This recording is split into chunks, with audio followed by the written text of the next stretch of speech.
Well, folks, it is official. And if it wasn't official before, it is official now. Democrats have completely lost it. They've lost their mind. They've lost any shred of credibility they had before.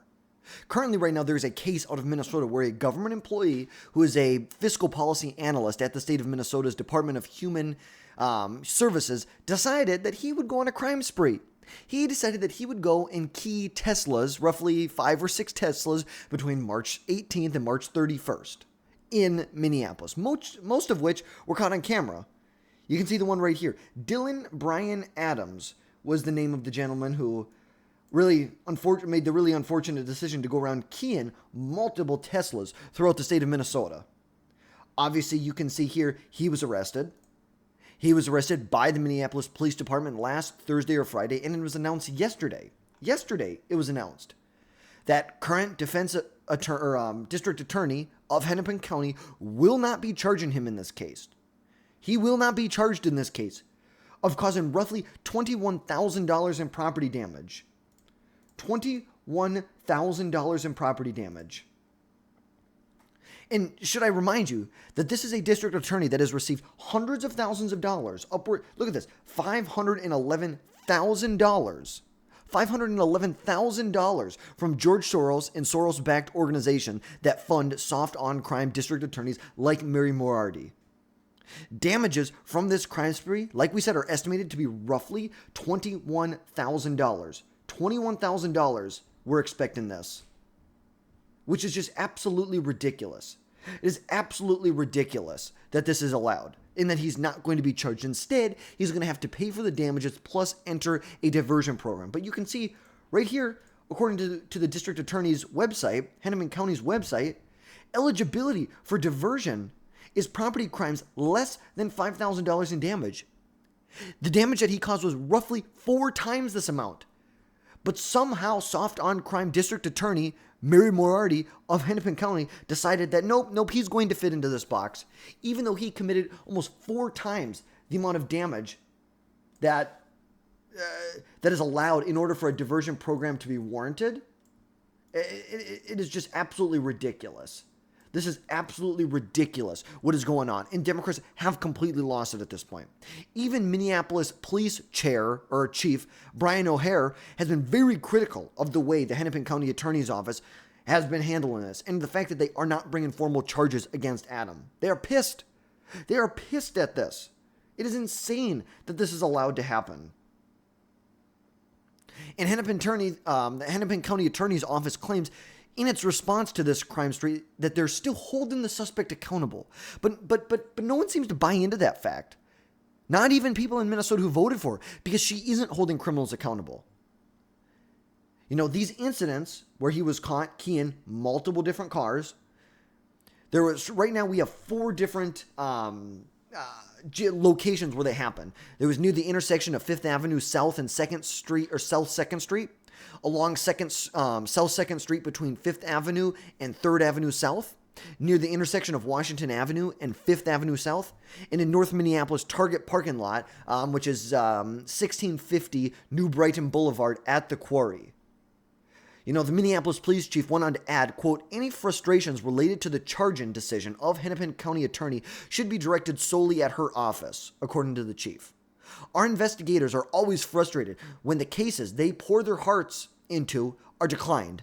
In my experience, the victims in these cases often feel the same. These attacks on Tesla have been labeled as, quote, a wave of domestic terrorism by the U.S. Attorney General Pam Bondi, adding that the FBI will continue to crack down on these incidents with heavy sentences, which, as they should. By definition, these are domestic terrorist actions. They're allowing this to happen. They are committing these acts of damage to other people's property to incite political change. That is, by definition, terrorism. By definition. Look at this. The definition of terrorism: the unlawful use of violence and intimidation, especially against civilians, in the pursuit of political aims. That is, by definition, exactly what we are looking at here. Obviously, this is all up to a prosecutor at the end of the day, but the facts are the facts.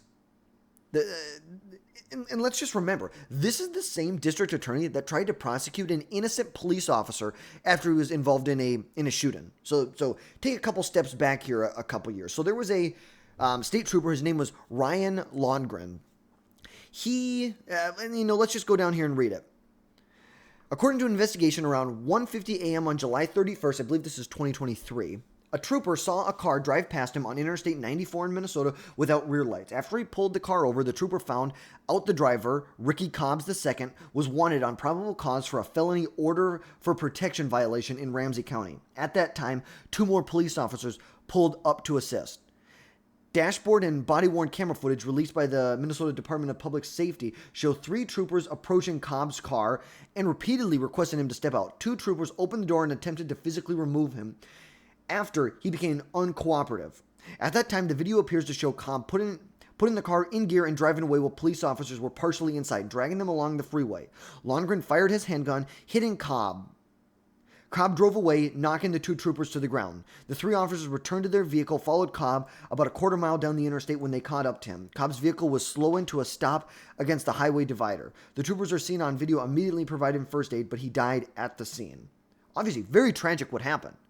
But this same district attorney that is not going to charge this criminal who committed $21,000 in property damage crime, which is allegedly could be domestic terrorism, allegedly.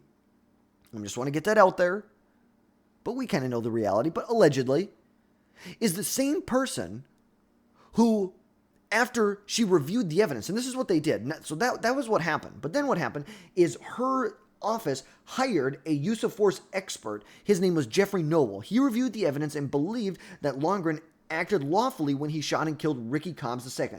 Cobbs II was a native of St. Cloud, but the shooting occurred on 94 near Minneapolis. Noble made the judgment in October, months before Moriarty filed murder charges against the officer. He accused the prosecutor's office of trying to pressure him into reconsidering his opinion. So he gave the district attorney his opinion on the legality of the use of force. And after he gave that, not only did she try and pressure him and pursued him to reconsider his professional opinion, not only did she do that, but then she also brought charges against him at the end of the day. Which is just absolutely insane. She ignored even attempting to persuade a use of force expert hired by her office to change his expert opinion to fit her predetermined narrative. It is disturbing and it is an abuse of power, and she should resign. This office has no integrity. She should resign. Everyone in this office should resign immediately. Immediately. Because we know Moriarty has a history of coddling criminals and only prosecuted politically motivated cases that fit her narrative. We know that she has a progressive approach emphasizing rehabilitation over punishment, and it has drawn huge accusations of being overly permissive. Critics, including many of her former supporters are now huge critics of her, argue that her policies have led to the released offenders that reoffend, undermining public safety. And there must be a recall campaign for her, like now, because she prioritizes defendants over victims and fails to prosecute felony and juvenile offenses adequately. Specific cases, such as drug dealers receiving probation for fentanyl-related deaths, have fueled a lot of this criticism, because there have been many cases where she has given out light sentences to murderers, and then to, something where a police officer acted lawfully, she tries to throw the whole book at him. It has even got so bad at times that she has had cases taken away from her office, including when she offered a plea deal to 2 teenagers aged 15 and 17 who were charged with second-degree murder in the killing of Zariah McKeever, which allowed them to serve 18 to 24 months in a juvenile facility with probation until the age of 21. This decision right here, where she would let these offenders, these murderers, get off at very light sentences, sparked huge criticism from the victim's family. Even the far-left extreme progressive Attorney General of Minnesota, Keith Ellison, Minnesota's largest police association, community activists, they all argued that the deals were too lenient and undermined justice. And an assistant county attorney removed herself from the case in protest to it. Eventually, Governor Tim Walz reassigned the case to Ellison, which is a very rare move, which obviously Moriarty objected to. But this is the evidence that can be cited as her perceived leniency towards violent offenders and increase in her political and professional vulnerabilities. She is very lenient towards the murderers, drug dealers, and thugs, but then when there's a police officer who is protecting our streets, she throws the whole book at him. When you have a alleged right here, this guy right here, alleged domestic terrorist who caused $21,000 in damages to other vehicles, and she lets him go. He has to go into a diversion program. But you know what? There is still a little hope for the state of Minnesota. There is a little hope. This was a statement put out by Brad Johnson. Now, Brad Johnson is the current Anoka County District Attorney. Anoka is just north of Hennepin County. He said, just so that no one gets any silly ideas in the North Metro from this story, offenders who commit a crime spree causing tens of thousands in damage to multiple victims will not be approved for pre-charge diversion in Anoka County. This is especially true if the lawlessness is politically motivated. Pre-charge diversions can be a very useful tool to deal with people, especially those that are immediately remorseful, who make a stupid mistake or commit isolated crimes when under some type of distress. That was not this. It makes it worse that the offender is a state employee in a position of public trust. He would likely become a felon in Anoka County. If anyone gets the urge to damage cars or other property as a political statement, please think again. The First Amendment is not a defense to criminal misconduct, and we have had enough on our hands right now. Remember, treat your neighbor like you would like to be treated. Absolutely. What a wonderful statement from Brad Johnson, the current Anoka District Attorney, Anoka County District Attorney. Very good. And if you thought it wasn't, if you thought it was so bad for the Democrats, just watch this. Just listen to this. This was Attorney General Keith Ellison talking about biological males recently winning a girls' triple jump at a track meet. Let's just take a listen to this. I'm curious, it's from a parent from the Moorhead School District who says a biological male recently took first place in the girls' triple jump and is now in the school records for 3 girls' events.